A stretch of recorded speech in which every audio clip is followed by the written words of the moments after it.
సార్వత్రిక ఎన్నికలు 100 రోజులు కూడా లేని తరుణంలో కాంగ్రెస్ సారథ్యంలోని ఇండియా కూటమిలో నైరాశ్యం అలుముకుంటే బీజేపీ నేతృత్వంలోని ఎన్డీఏ కూటమి రాముని తలుచుకుని హుషారుగా ఉంది.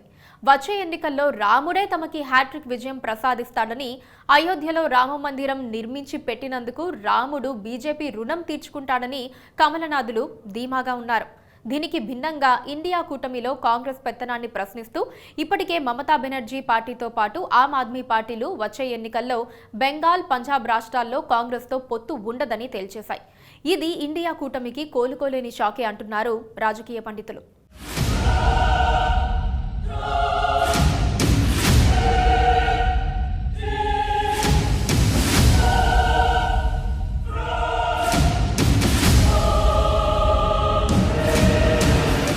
రాహుల్ గాంధీ చేపట్టిన భారత్ జోడో న్యాయయాత్ర వివిధ రాష్ట్రాల మీదుగా సాగుతోంది. అయితే బెంగాల్లో యాత్ర అడుగుపెట్టినప్పుడు బెంగాల్లో ఇండియా కూటమి భాగస్వామి పక్షమైన తృణమూల్ కాంగ్రెస్కు ఎటువంటి సమాచారం ఇవ్వలేదని మమతా బెనర్జీ చాలా కోపంగా ఉన్నారు. మిత్రపక్షాలకు ఇచ్చే గౌరవం ఇదేనా అని ఆమె మండిపడుతున్నారు. అంతేకాదు 42 లోక్సభ స్థానాలున్న పశ్చిమ బెంగాల్లో కాంగ్రెస్ పార్టీకి 2 స్థానాలు మాత్రమే ఇస్తామని మమతా బెనర్జీ అంటున్నారట. కాంగ్రెస్ పార్టీ మాత్రం కనీసం 10 స్థానాలు ఇవ్వాలని కోరుతోంది. అయితే గత 2 అసెంబ్లీ ఎన్నికల్లోనూ కాంగ్రెస్కు వచ్చిన సీట్లు వరుసగా 4, 2 మాత్రమే. ఆ బలాన్ని దృష్టిలో పెట్టుకునే కాంగ్రెస్కు 2 సీట్లు ఎక్కువని మమతా బెనర్జీ భావిస్తున్నట్లుందంటున్నారు. మమతా బెనర్జీ ఇలా సీరియస్ అయిన మర్నాడే ఆమ్ ఆద్మీ పార్టీ నేత పంజాబ్ ముఖ్యమంత్రి భగవంత్ మాన్ సంచలన ప్రకటన చేశారు. పంజాబ్లో వచ్చే ఎన్నికల్లో కాంగ్రెస్ పార్టీతో పొత్తు ఉండదని ఆయన తేల్చిపారేశారు. ఆమ్ ఆద్మీ పార్టీ ఒంటరిగానే బరిలో దిగుతుందని అన్నారు. ఈ 2 ప్రకటనల తర్వాత కాంగ్రెస్లో కదలికొచ్చింది. ప్రత్యేకించి మమతా బెనర్జీ అల్టిమేటం కాంగ్రెస్లో కంగారు పుట్టించింది. ఇండియా కూటమిలో తృణమూల్ కాంగ్రెస్ చాలా కీలక భాగస్వామి అన్న కాంగ్రెస్ నాయకత్వం మమతా బెనర్జీ తమకి అత్యంత విలువైన మిత్రులు అన్నారు. మమతాను కూల్ చేయడానికి కాంగ్రెస్ నాయకత్వం ప్రయత్నాలు మొదలుపెట్టిందని రాజకీయ పరిశీలకులు అంటున్నారు.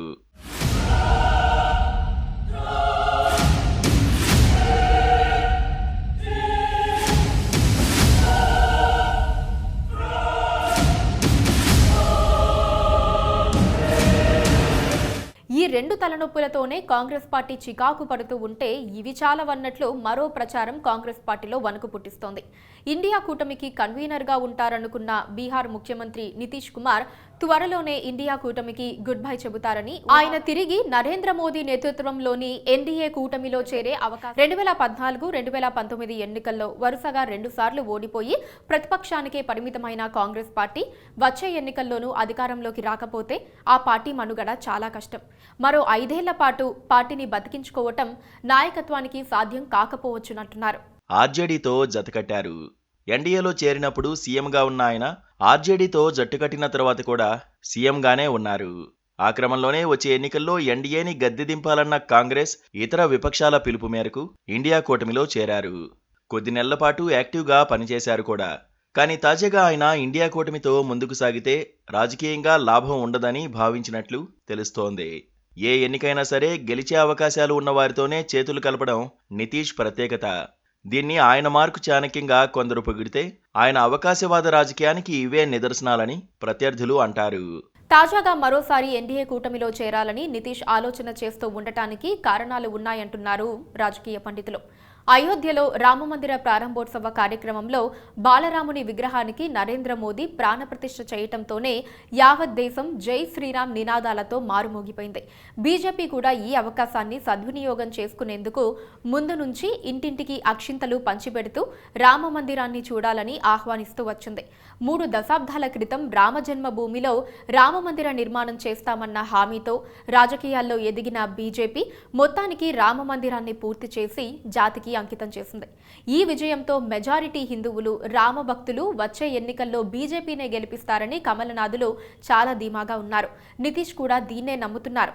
అందుకే ఆయన బీజేపీని మరోసారి ప్రేమిద్దామని డిసైడ్ అయినట్లు పాట్నా కాకులు అదే పనిగా కూస్తున్నాయి.